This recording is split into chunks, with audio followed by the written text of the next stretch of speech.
So I want to bring up the Harden latest here. So of course we're going to start off here with this video that is going a little bit viral right now. I'm going to reset it. So I'm not 100% sure what this is for or what this is from. But this is James Harden just talking about Morey in general. So here we go, guys.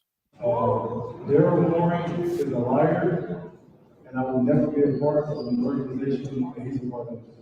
Let me say that again. Daryl Morey is a liar, and I will never be a part of an organization that he's a part of. All right, so that was James Harden.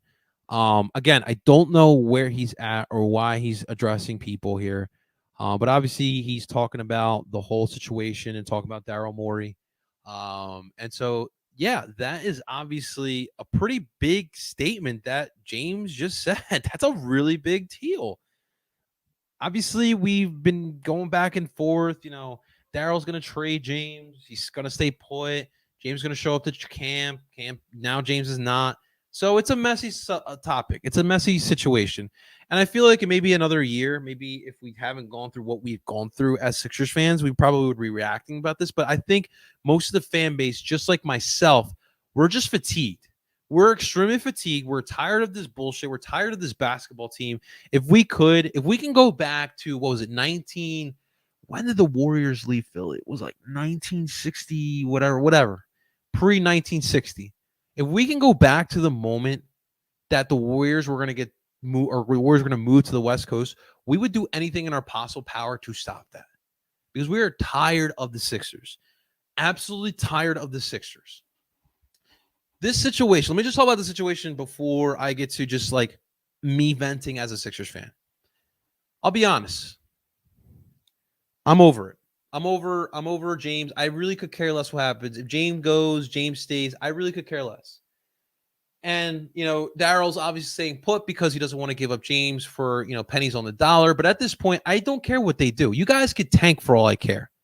Like, if you want to trade Joel, trade James, obviously don't trade Tyrese because you need a young piece.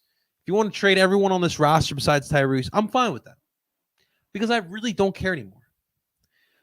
Sixers fans have been through way, way, way, way, way too much. Eagles fans have never been put through this much crap.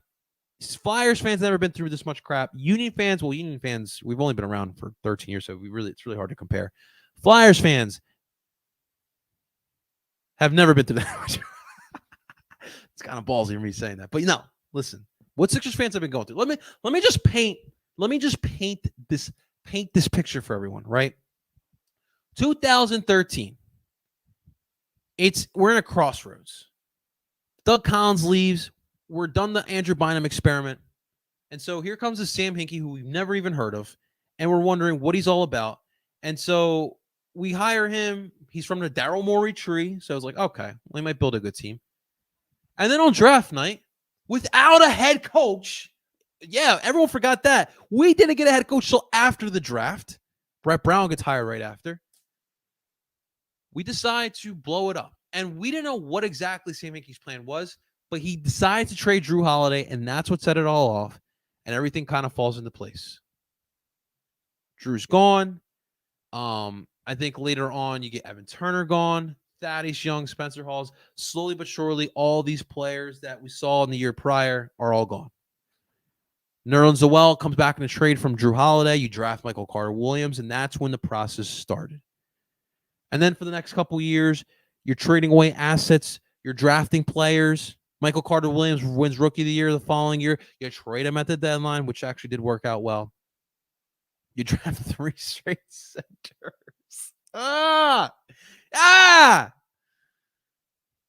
You go from Nerlens to JoJo to Jahlil Okafor, right? And then the process is done. You draft Ben Simmons. Wait. Then the NBA intervenes. They fire Sam Hinkie. You bring in the fucking bitch-ass Colangelo family in here. And then Jerry's like, well, I don't feel like doing this. I'm too old. I need to retire now. And so here, son, get over. Here comes Brian Colangelo with his dumbass collars. ruins our organization, builds a burner account, decides to shit on our best player, and then he's gone. Elton Brand comes in, he ruins our franchise. Then comes Markelle Fultz. He all of a sudden forgets how to shoot. You trade for Jimmy Butler. Best opportunity ever throughout the 10 years we've been dealing with this bullshit team. Jimmy Butler and the Sixers in 2018, 2019 season, that was the best opportunity we had.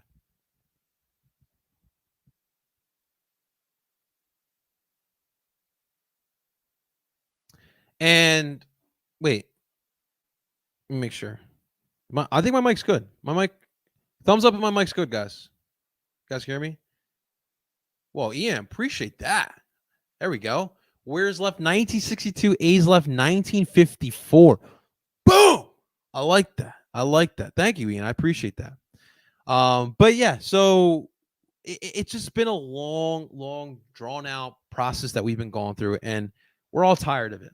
We're all just tired. So like, we went through the Ben Simmons shenanigans, right? And now we're going through the James Harden shenanigans. And now at this point, I could care less. I really could. If James wants to go, and the fact of the matter is, like, James is a little bit delusional with the situation. We talked about it before. James is upset really because he signed a deal last year with the option for the second year. In his mind, he was doing the Sixers a favor. And so that's why he's mad, because Daryl has to make a tough decision and do what's best for this basketball team. And James does not understand that. And instead, he's upset and believes that Daryl did him wrong. You guys cannot fault Daryl Morey for not giving James Harden the contract that he wants. In James Harden's mind, he believes he should still be making north of $40 million a year. If you guys believe he should make more than $30 million a year, please just leave this show. Please. There's no way impossible. James Harden is worth over $30 million a year. You know what James Harden's worth is right now?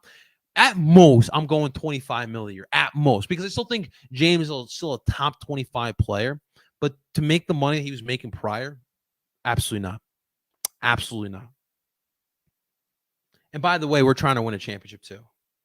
If James wants to make the money that he does, teams like Charlotte, teams like Detroit, teams like Orlando would pay James Harden. They don't even want to pay. Houston Rockets, the team that he grew up with, the team that saw him develop into the all-star top 100 player that he is now, didn't even want him. They gave the money to Van Vliet. And that told us everything. So right now, James Harden is delusional. He's thinking he's something that he's not. Meanwhile, the Sixers have 5,000 centers, no wing depth, and Nick Nurse is about to take on this job trying to stay in the league, and he's going to have a tough job. And meanwhile, we don't even know what Joel Embiid's thinking. Remember a month ago, we were talking about how Joel Embiid was talking about potentially winning a chance elsewhere, and we were all freaking out about that. And now James Harden is just about to put a damper on it. Honestly, like, I'll be honest with you guys, the Flyers may have my priority this winter.